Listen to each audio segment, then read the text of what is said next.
You're getting out of line. Can you scoot back in line, please? One straight line. Lexi. Right here. Good front position. So Alexis has been with me longer than anybody else in this class. Getting to her orange belt is a really big deal. She has only one more belt that she can earn with me, and she will have learned all of her beginner level material. At that point, she can stay with me, but she won't be able to earn new belts. The only way she can earn new belts beyond that is if she moves into an intermediate level class, which we have to do off-site because that has sparring and weapons training and things like that, which is frowned upon by Bluebonnet School. But Alexis has done a fantastic job in class. The commitment that to make it to this belt, so let's see, that's yellow, yellow stripe, gray, gray stripe, gold, gold stripe, and orange. That's 7 rotations, so she's just shy of 2 years straight in Kung Fu class. So I'm really proud of the commitment she's put into this. She's always loved it a lot, and I'm very proud to give her an orange belt today. Way to go, ma'am. Are you ready to wear your new belt? Yes, sir! Ooh, you were loud enough for a whole row of kids. Good job.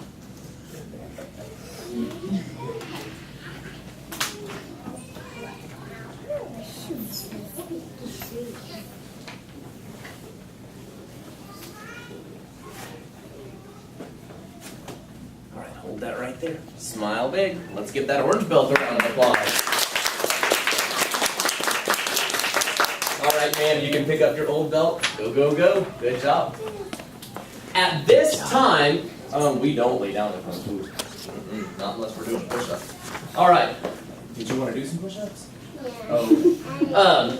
Let's see. Who said yeah? She's like, I'll do push-ups? Okay. I told you she was the athlete.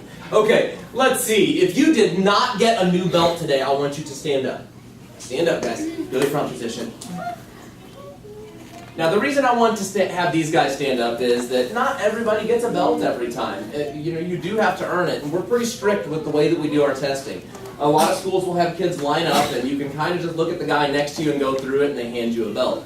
And it doesn't work that way with me. You do have to earn it. I'll test 3 to 4 at a time. They have to face opposite directions. And if they peek even once, their test is over, and they have to retake the whole thing. So they have to earn their belts. That being said, these guys did work really hard in class, and I'm really, really proud of them. And I talked to both of them beforehand. They knew they weren't getting a belt today, and I asked them to keep a good attitude, and every time I've seen them back here clapping for everybody else. So for having amazing black belt level attitudes, I'd like to give these two a round of applause.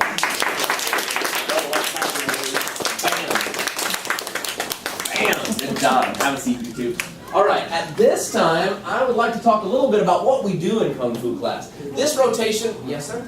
You gave me a yellow stripe. It's not a yellow stripe, but if you want one that's darker than that, I will bring you one next time. I think their color matching was off. You can see Alana right next to you has a yellow stripe, and it's darker. I don't know how it came out, but if you really want a darker one, I'll get one. All right, guys. Let's see now. Let's see. It's like, this is not okay. If you want a darker one, don't worry. I'll bring you one. All right. I want to talk about what we do in Kung Fu. It's a 30-minute class, and the first 10 minutes we spend doing exercises like push-ups, sit-ups, running, horse stance, stretching.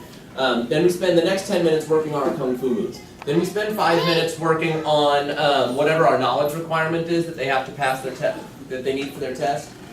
We're not doing push-ups right now, ma'am. Please sit down. And then the last 5 minutes we'll spend doing what we call reaction drills. And those are what the kids really enjoy doing in Kung Fu. And their favorite game is throwing pads, which they always, are we throwing pads today? It's like dodgeball. I throw pads at them and they have to move quickly. But we do other things like ducking drills, or I'll swing at their feet and they have to jump over the pad. But it's things that help build their reaction speed. But I want to show a couple of the moves that we did this time, because this was a hard test. So I want you to raise your hand if you would like to show the parents, I didn't even say a move yet, right? If you'd like to show the parents what inside mantis looks like.